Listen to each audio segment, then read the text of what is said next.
Hello guys! Welcome back to my YouTube channel. Hindi pa ba activate ang inyong bagong Connect to Card app? Eto at sundan nyo lang ang video ko. Let's go!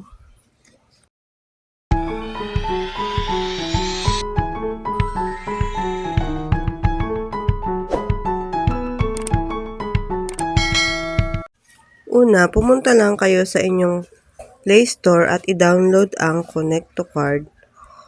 Or kung meron na kayo dati, i-update na lang ito natin.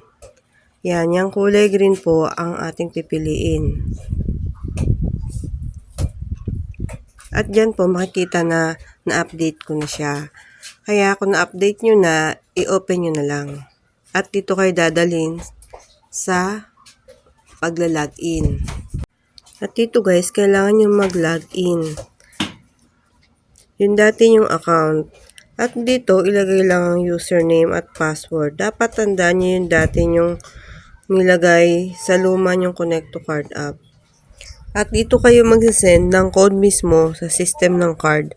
At dapat may regular load yung number na nakalagay dyan para ma-reopen ang inyong account.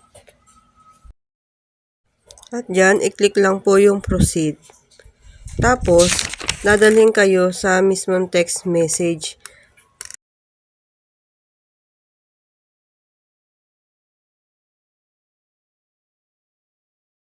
At yung code na yan, isend lang po yan para ma-activate yon. At pag nakita nyo yung nakasend na po, ay balik na po kayo sa Connect to Card app nyo.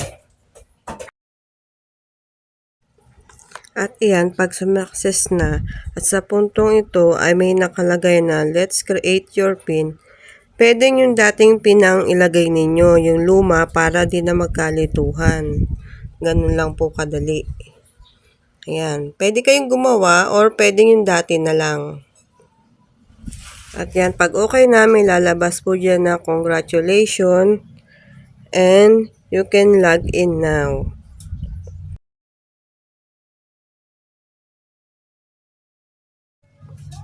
Pwedeng ilagay dati yung account dati kung tanda nyo pa at yung password. At ayan, congratulations na. At ayan, pwede nyo magamit ang inyong bagong activate na Connect to Card app. So, ayun lang guys. Thank you for watching. Bye-bye.